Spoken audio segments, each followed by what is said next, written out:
ഒന്നുകളില്ലാതെ ഒമ്പതുകൾ ഉണ്ടാവില്ല. അലക്സ് ഒരു കമ്പനിയിലെ ഉയർന്ന ഉദ്യോഗസ്ഥനായിരുന്നു. ആധുനിക സൗകര്യങ്ങളുള്ള ഓഫീസും ഉയർന്ന ശമ്പളവും തൻ്റെ നിർദ്ദേശാനുസരണം പ്രവർത്തിക്കാൻ ധാരാളം ജോലിക്കാരുമുണ്ടായിരുന്നു. പല നേട്ടങ്ങളും കൈവരിക്കാൻ അദ്ദേഹത്തിന് കഴിഞ്ഞു. സ്വന്തം പ്രതിഭയും കഠിനാധ്വാനവുമാണ് തൻ്റെ വിജയത്തിന് കാരണമെന്ന് അദ്ദേഹം ചിന്തിച്ചു. സഹപ്രവർത്തകരിലൂടെ ലഭ്യമായ നേട്ടങ്ങളെ ഇകഴ്ത്തി പറഞ്ഞു. അങ്ങനെ അയാൾ ഒരു അഹങ്കാരിയായി. അഹങ്കാരം കൂടിയപ്പോൾ വേണ്ട ആലോചനകളില്ലാതെ പല തീരുമാനങ്ങളും എടുത്തു. അവയോടുള്ള കമ്പനിയുടെ പ്രതികരണം അവഗണിച്ചു. അങ്ങനെ ആ ഡിപ്പാർട്ട്മെൻറ്റിൻ്റെ പ്രവർത്തനം തകരാറിലായി. ഒരു ദിവസം അലക്സിൻ്റെ ബോസ് അവനെ അവളുടെ ഓഫീസിലേക്ക് വിളിപ്പിച്ചു.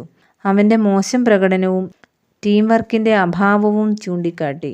അലക്സ് ഞെട്ടി, പ്രതിരോധത്തിലായി. അവർ അലക്സിനെ ഡീമോട്ട് ചെയ്തു.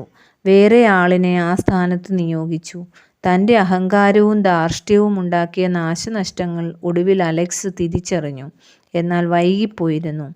അഹംഭാവവും ധാർഷ്ട്യവും ജീവിതത്തിൻ്റെ പരാജയ കാരണങ്ങളിൽ പ്രഥമ സ്ഥാനത്തുള്ളതാണ്. ഇവ ഏതു തൊഴിൽ മേഖലയിലും ജീവിതരംഗത്തും വിനാശം വരുത്തുവാൻ മതിയായതാണ്. സ്വന്തം ശക്തിയും സാമർഥ്യവും കൊണ്ട് മാത്രം ഈ ഭൂമിയിൽ ആർക്കും ഒന്നും സാധിക്കില്ല. നാം ഭക്ഷിക്കുന്ന ആഹാരം, ധരിക്കുന്ന വസ്ത്രം, താമസിക്കുന്ന വീട് ഇവയെല്ലാം എത്രയോ ലക്ഷക്കണക്കിന് ആളുകളുടെ പ്രയത്നഫലമാണ്. അവരെയെല്ലാം തള്ളിപ്പറഞ്ഞ് സ്വന്തം ശക്തി കൊണ്ട് സാധിച്ചു എന്ന് കരുതുന്നത് അജ്ഞതയും അഹങ്കാരവുമാണ്. അഹങ്കാരം ഹൃദയത്തിൽ കടന്നുകൂടുമ്പോൾ കണ്ണുകൾ അന്ധമായിത്തീരും. കൂടെ പ്രയത്നിച്ചിട്ടുള്ളവരെയും നമുക്ക് വേണ്ടി അധ്വാനിച്ചിട്ടുള്ളവരെയും കാണുവാൻ കഴിയാതെ വരും.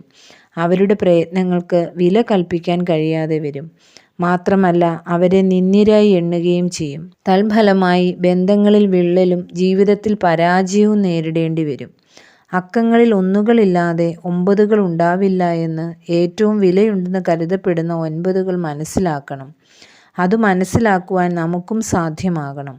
അപ്പോൾ മാത്രമേ വിനയവും വിശ്വസ്തതയും നമ്മിൽ ഉളവാകുകയും എളിയവരോടും സഹപ്രവർത്തകരോടും ആദരവും ബഹുമാനവും നമ്മിൽ ഉളവാകുകയും ചെയ്യുകയുള്ളൂ.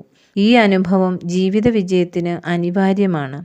മറ്റുള്ളവരെ കൂടാതെ ഞാൻ ഒന്നുമില്ല, ഒന്നുമല്ല എന്നറിയുന്നത് ജീവിതത്തിൻ്റെ ധന്യതയ്ക്ക് മുഖാന്തരമാവും.